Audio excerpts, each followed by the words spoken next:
Hello friends, welcome back my YouTube channel ज्ञान bio. आज हम डिस्कस करेंगे मियोसिस के बारे में। मैं आपको एक बात बता दूं, हम जो चैप्टर पढ़े हैं उसका नाम है सेल डिवीज़न। सेल डिवीज़न दो टाइप्स का होता है, माइटोसिस और मियोसिस। माइटोसिस को हमने पिछली वीडियो में कवर कर लिया था। इस वीडियो में हम मियोसिस के बारे में समझेंगे। हम ये समझेंगे कि नीट में कहाँ से क्वेश्चन बनेंगे मियोसिस से। दूसरी बात, हमें एक बात पे ध्यान और देना है, ये जो टॉपिक है मियोसिस वो मोस्टली 11th और 12th में हर चैप्टर में देखने को मिलता है। तो इसीलिए इस टॉपिक को बहुत ध्यान से समझना, ठीक है। आपको ये बात पता है कि सेक्सुअल रिप्रोडक्शन के दौरान गैमेट्स बनते हैं। वो जो गैमेट्स हैं वो मियोसिस की बदौलत ही बनते हैं। हमने आपको पहले भी बताया है कि जो मियोसिस है वो गैमेट्स बनाने वाली सेल्स के अंदर देखने को मिलती है। तो चलिए स्टार्ट करते हैं मियोसिस के बारे में। मियोसिस में होता क्या है? पहली बात, मियोसिस का मतलब क्या है? इसका मतलब है रिडक्शन होना। रिडक्शन मतलब क्रोमोसोम का नंबर हाफ होना। क्या होना? क्रोमोसोम का नंबर हाफ। इसमें आपको पहली बात तो एक बात याद रखनी है जिसको बोलता है रिडक्शनल डिवीजन। क्या याद रखना है? Reductional division. दूसरी बात आपको याद रखनी है हाफ क्रोमोसोम। Half chromosome. तो ये तो इसके थे कीवर्ड। आप देखते हैं मियोसिस कितने टाइप की होती है। मियोसिस दो टाइप में होती है, एक तो मियोसिस फर्स्ट, एक होती है मियोसिस सेकंड। मियोसिस फर्स्ट में क्या होता है, जो होमोलोगस क्रोमोसोम हैं वो हाफ हो जाते हैं, हाफ हो जाए या सेपरेशन हो जाए। मियोसिस सेकंड में क्या होता है, जो सेंट्रोमियर है उनका डिवीजन हो जाता है। जैसे मैं आपको समझाऊं एक बात, देखिए ये एक क्रोमोसोम है, इसका पेयर ये क्रोमोसोम है, ये दोनों क्रोमोसोम है, ठीक है। ये एक क्रोमोसोम है, इसका पेयर ये वाला है। तो कुल मिलाकर ऐसे कितने हो जाएंगे? 23 पेयर, या नंबर में देखें तो 46 क्रोमोसोम। तो मियोसिस फर्स्ट में क्या होगा, जैसे ये पूरे के पूरे एक ही सेल के अंदर बंद है। अब होगा क्या कि जब मियोसिस फर्स्ट होगी तो देखना क्या होगा, ये जो होमोलोगस है, कैसे हैं होमोलोगस, या इसका जोड़ा ये है, तो पहले क्या होगा, ये जोड़ा बिछड़ जाएगा। मियोसिस फर्स्ट में क्या देखने को मिलेंगे? जोड़ा देखने को मिलेगा। बात समझ में आ रही है? फिर मियोसिस सेकंड में क्या होगा, देखो अब ये जो क्रोमेटिड चुपकी हुई है ना, इसमें दो क्रोमेटिड है, इसमें दो क्रोमेटिड है। मियोसिस सेकंड में क्या होगा, ये अलग अलग हो जाएंगे ऐसे चारों, है ना। बात समझ आ रही? चारों। दोबारा समझाता हूँ, इसको सुनना। जैसे कि इसमें एक पेयर ये क्रोमोसोम है, कितना पेयर है? 1 पेयर क्रोमोसोम इसके अंदर देखने को हमें मिला। अब होगा क्या, इसमें ये होमोलोगस है, इसका ये जोड़ा है, ठीक है। तो इसमें कितने हो जाएंगे, टोटल कितने हो जाएंगे? 23 पेयर हो जाएंगे, ठीक है। अब इसमें क्या होगा, सबसे पहले 23 यहाँ चले जाएंगे, 23 यहाँ चले जाएंगे। बात समझ में आ रही है? 23 यहाँ चले जाएंगे और 23 यहाँ पर चले जाएंगे। मैंने यहाँ एक एक करके बना करके आपको दिखाए हैं। लेकिन मियोसिस सेकंड में क्या होगा, मियोसिस सेकंड में क्या होगा, इनके अंदर एक आर्म यहाँ पर आ जाएगी, एक आर्म यहाँ, एक आर्म यहाँ, एक आर्म यहाँ पर। मतलब इसमें क्या हुआ, सेपरेशन ऑफ होमोलोगस क्रोमोसोम। ये होमोलोगस क्रोमोसोम अलग हो गए, एक क्रोमोसोम यहाँ पहुँचा, दूसरा क्रोमोसोम यहाँ पहुँचा। मैं इनको नाम दे देता हूँ। मैं इसको नाम क्या दे देता हूँ यहाँ पर एक तो गला बहुत ख़राब हो जाता है, पूरे दिन पढ़ाना पड़ता है बच्चों को। तो यहाँ पर ये फर्स्ट चला जाएगा, यहाँ सेकंड चला जाएगा, ठीक है।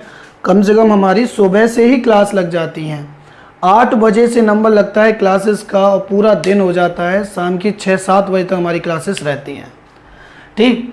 तो यहाँ पर एक देखो, ये तो फर्स्ट हो गया, ये सेकंड वाला हो गया। इसमें भी अगर आप देखोगे तो एक आर्म देखो, एक आर्म ये वाली है, एक आर्म तो ये वाली है, दूसरी आर्म ब्लैक वाली है। तो इसमें हम नई पेन से बना लेते हैं इसको। ये हो गई ब्लू वाली, दूसरी हो गई ब्लैक वाली। ऐसे ही तीसरी यहाँ बना लेते हैं। तो एक इसमें क्रोमोसोम की आर्म ये वाली है, एक ब्लैक है, तो इसमें हम रेड वाली बना देते हैं ये। तो कुल मिला के आपको अब बात समझ में आ गई होगी कि सबसे पहले क्या हुआ, सेपरेशन ऑफ होमोलोगस क्रोमोसोम किस में होगा, मियोसिस फर्स्ट में। तो ये दोनों अलग अलग हो जाएंगे, अलग अलग हो जाएंगे। इसके बाद क्या होगा कि जब मियोसिस फर्स्ट हो जाएगी तो मियोसिस सेकंड में क्या होगा, अब यहाँ से ये अलग हो जाएंगे, सेंट्रोमियर इनका डिवीजन कर जाएगा। क्या कर जाएगा, सेंट्रोमियर इनका डिवीजन कर जाएगा। बात समझ में आ गई इसमें, ठीक है। तो इनमें जब सेंट्रोमियर डिवीजन करेगा तो एक क्रोमेटिड यहाँ पहुंच जाएगी, एक क्रोमेटिड यहाँ पहुंच जाएगी। इसमें देखेंगे तो एक क्रोमेटिड यहाँ, एक क्रोमेटिड यहाँ। समझ में तो आ रही है ना। मैंने आपको ये बताया था कि आपको क्रोमोसोम का नंबर चेक करना है तो उनकी सेंट्रोमियर चेक कर लीजिए। क्या चेक कर लो, सेंट्रोमियर। देखो अभी यहाँ पर एक सेंट्रोमियर ये है, इनकी सेंट्रोमियर ये है, तो ये एक अलग क्रोमोसोम है, ये एक अलग क्रोमोसोम है। अब इनकी सेंट्रोमियर अलग होगी, इनकी सेंट्रोमियर अलग, इनकी अलग और इनकी अलग, तो ये अलग अलग क्रोमोसोम होते हैं, ये अलग हो जाएंगे। 23 यहाँ पर होंगे, 23 यहाँ, ऐसे 23 यहाँ, 23 यहाँ पर। तो हम कुल मिलाकर के अगर एक इंपॉर्टेंट बात समझे कि what is the means of meiosis first, तो आपको याद रखना है इसमें separation of homologous chromosome, homologous chromosome. Meiosis second में आपको क्या याद रखना है, इसमें आपको याद रखना है division of centromere, division of centromere. ठीक है, बात समझ में आ गई। आई होप ये वाला टॉपिक आपको समझ में आ गया होगा। ठीक है, आप चाहे तो इसका स्क्रीनशॉट खींच लीजिए, फिर मैं इसको रफ करता हूं और इसके बाद आगे प्रोसेस स्टार्ट करते हैं। ठीक है, अब मैं इसको रफ कर देता हूं। अच्छा, रिजल्ट क्या होगा इसका, एक सेल से कितनी सेल बनेंगी, 4 सेल बनेंगी। आप ये मत कहना सर एक से तो 2 बननी है, ये मियोसिस फर्स्ट है। मियोसिस सेकंड में भी 1 से 2 बनती हैं, इसमें भी 1 से 2 बनती है। लेकिन अगर आपसे पूछे टोटल कितनी बनेंगी, टोटल देखो एक सेल थी यहाँ पर, कितनी थी, 1, और इससे टोटल कितनी बनी, 4। तो एक मियोसिस के अंदर 4 बनती हैं। और ये कैसा डिविजनल होता है, रिडक्शनल डिवीजन होता है। रिडक्शनल का मतलब क्या होता है, सबको पता है कि सर यहाँ पे क्रोमोसोम 46 थे या 23 पेयर है। अब यहाँ पर 23 पेयर ना जाकर के 23 गए, तो यहाँ पर क्रोमोसोम का नंबर रिड्यूस हुआ है, इसलिए हम इसको बोलते हैं रिडक्शनल डिवीजन। क्रोमोसोम के नंबर में कमी आई, क्या आई, कमी आ गई। समझ में आ रही है कि नहीं आ रही है, ध्यान रखना। मियोसिस बहुत ज़्यादा इंपॉर्टेंट है, बहुत परेशान करता है नीट में। अब हम इसको समझते हैं मियोसिस को। देखो वही कहानी है यहाँ पर, वही कहानी मतलब G1 S G2 G1 S G2, और ये तो हो जाएगी आपकी पूरी M फेज, ये G2 हो जाएगी। ठीक है, दिस इज अ G2। इसके बाद M फेज को 2 टाइप्स में डिवाइड किया गया है, एक तो होती है M1, एक होती है M2। और इसमें के इनके तो M1 और M2 के बीच में एक फेज होती है, छोटी सी फेज होती है, इनका गैप होता है जिसको बोलते हैं इंटरकाइनेसिस, इंटरकाइनेसिस। इसमें क्या होता है, M1 और M2 के बीच के जो गैप है उसको इंटरकाइनेसिस बोला जाता है। वही कहानी है G1 S G2, इसके बाद M1 और M2।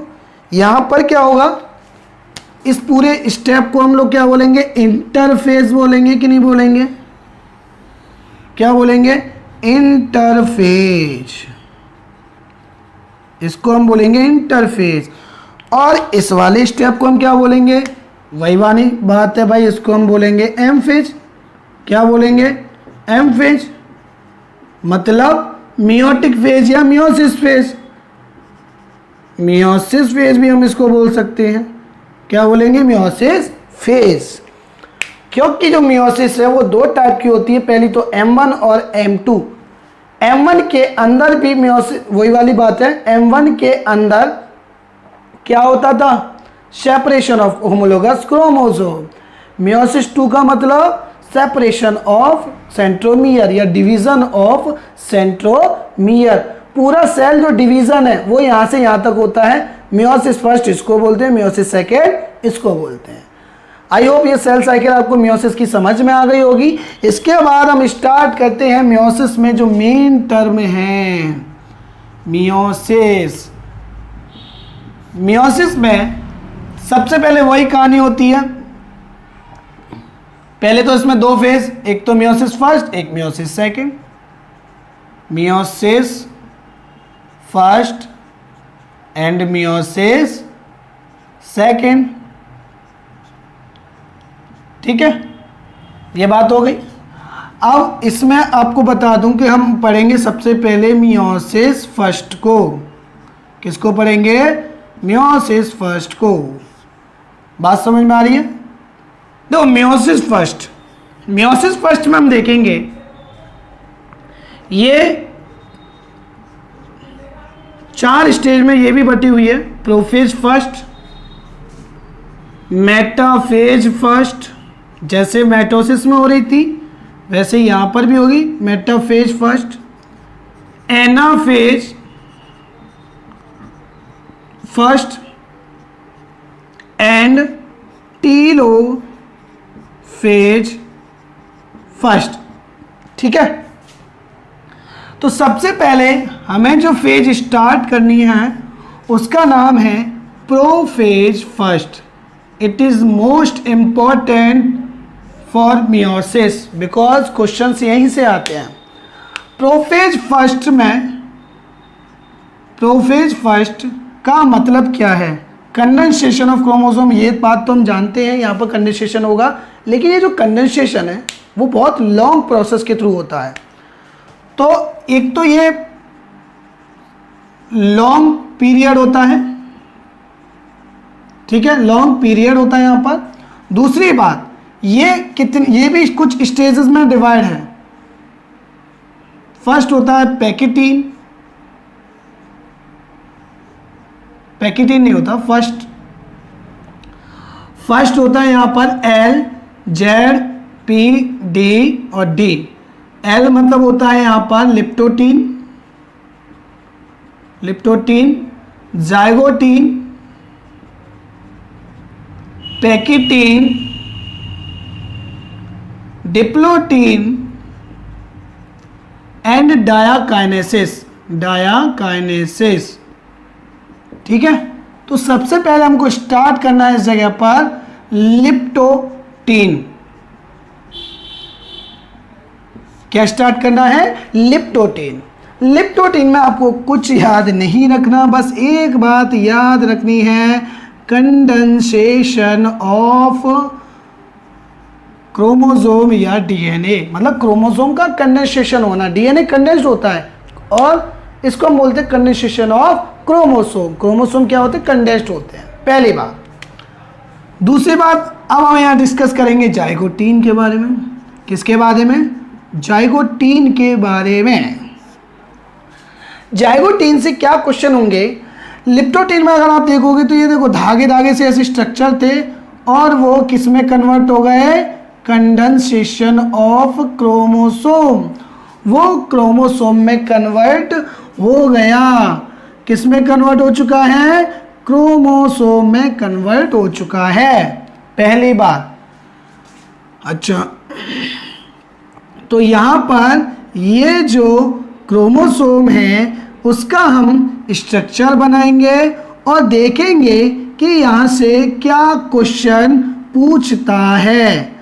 यहां पर ये एक क्रोमोसोम ये बना लिया और इसका ही होमोलोगस क्रोमोसोम हम यहां पर बनाएंगे।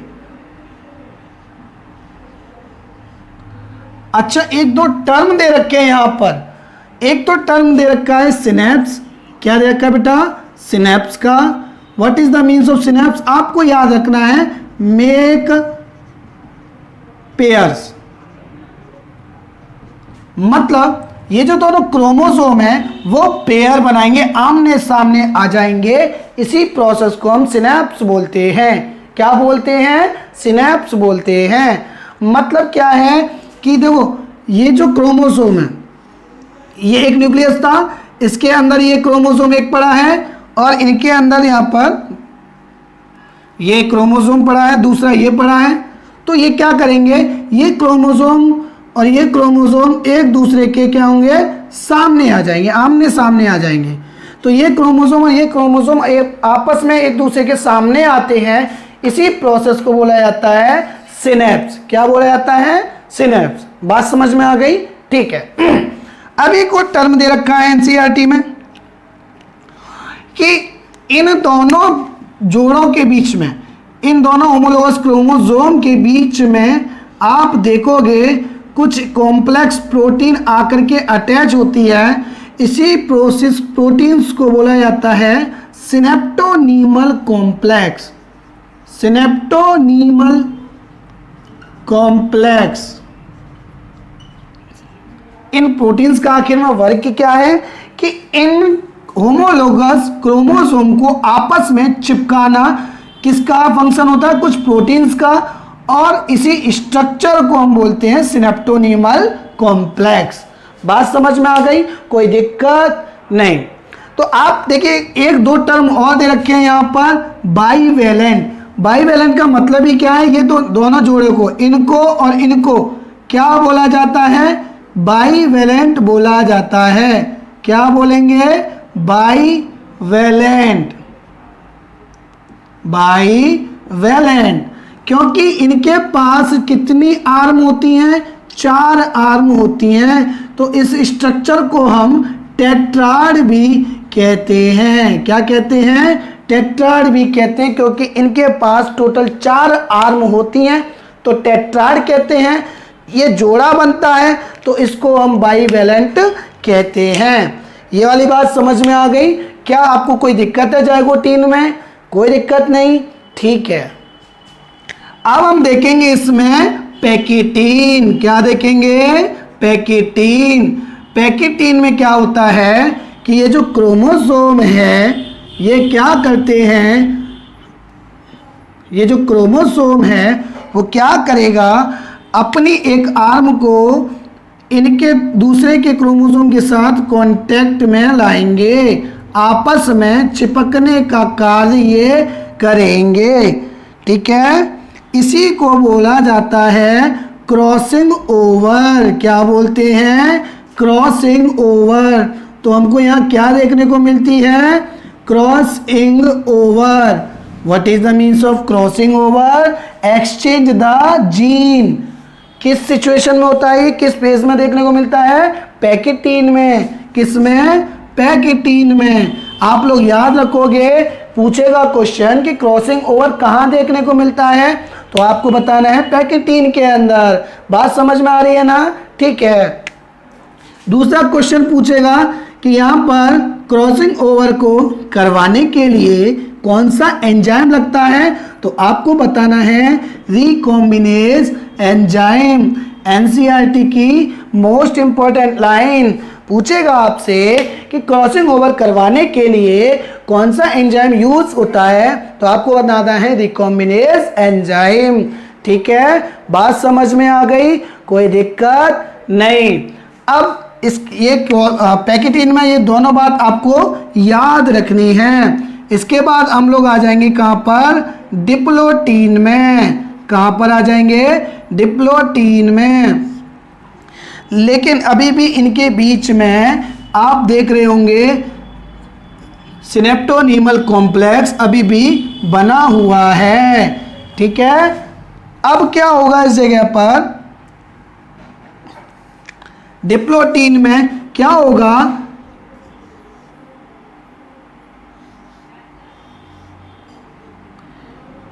ये जीन एक्सचेंज कर लेंगे अपने, क्या कर लेंगे, जीन एक्सचेंज कर लेंगे, क्योंकि इनके बीच में क्या हो चुकी है, क्रॉसिंग ओवर हो चुकी है।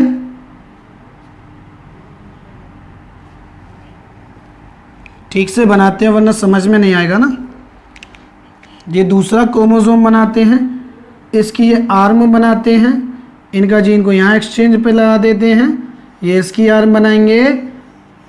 तो इस जगह पर आप देखोगे कि इनके बीच में जो सिनेप्टोनीमल कॉम्प्लेक्स है, देखो यहाँ पे तो ये दोनों अभी भी अटैच हैं सिनेप्टोनीमल कॉम्प्लेक्स के द्वारा, ये अटैच हैं, लेकिन इस जगह पर आप देखोगे कि सिनेप्टोनीमल कॉम्प्लेक्स का डिसोल्यूशन होना स्टार्ट हो जाता है।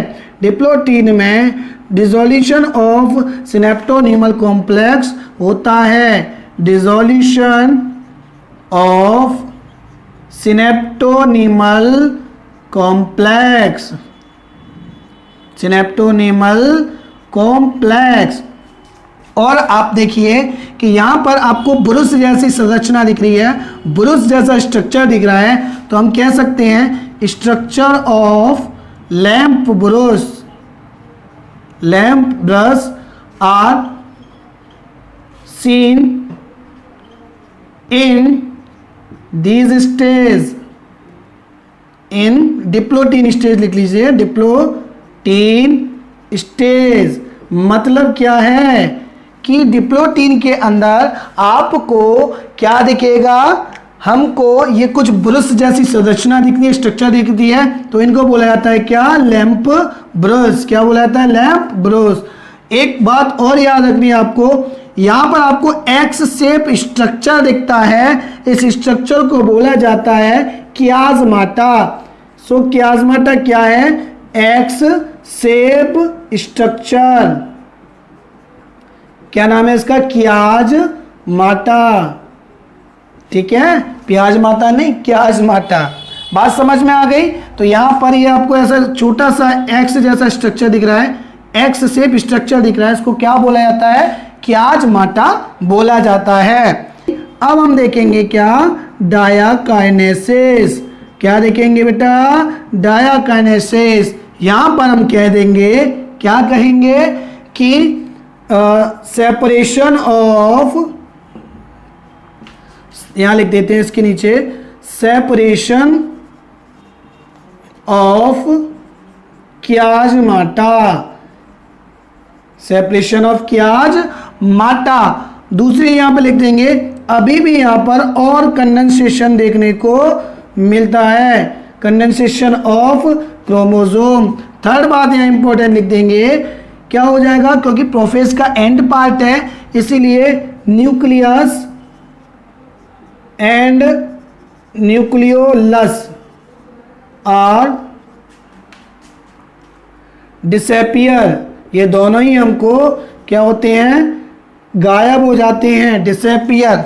इसका अगर स्ट्रक्चर आप देखो तो ये देखिए, इनकी दोनों आर्म यहां बना ली, तीसरी आर्म को हम चेंज कर देंगे। क्या कर देंगे बेटा, तीसरी आर्म को हम लोग चेंज कर देंगे, थोड़ी सी ये ऐसे।